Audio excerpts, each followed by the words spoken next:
शेतकरी मित्रांनो, द्राक्ष बागेमध्ये गोडबारीची छाटणी झाल्यानंतर आपल्याला गोळीघाडांचे प्रमाण दिसून येते। तर मित्रांनो, यासाठीच आपल्याला काही उपाययोजना करणे गरजेचे आहे। तर मित्रांनो, यासाठीच आपल्याला गोडबारीची छाटणी करण्यापूर्वी 45 दिवस अगोदर एसओपीचा वापर करायचा आहे।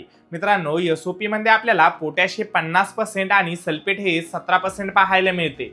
मित्रांनो, हे कार्बोहायड्रेटचा साठा वाढवण्याचे काम करते। म्हणजेच गोडबारीची छाटणी झाल्यानंतर प्रत्येक डोळाला जी ऊर्जा निर्मिती असते ती कार्बोहायड्रेट मधून मिळत असते। त्यासाठी कार्बोहायड्रेटचा साठा वाढवणे गरजेचे आहे। मित्रांनो, हे स्टार्च चांगला देते व साखरेचा साठा वाढवण्यास मदत करत असते।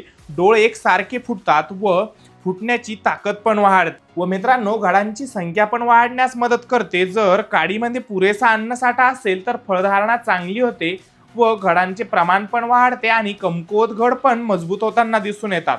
मित्रांनो, हे काडीची परिपक्वता वाढवण्यास पण मदत करत असते। पोटॅशियममुळे प्रकाश संश्लेषणाद्वारे तयार झालेली साखर ही पानामधून काडीमध्ये स्टोअर करण्याचे काम करत असते व मित्रांनो, काडी ही चांगली तपकिरी तयार होते, काडीची मजबूती वाढते व डोळ अधिक सक्षम तयार होतात।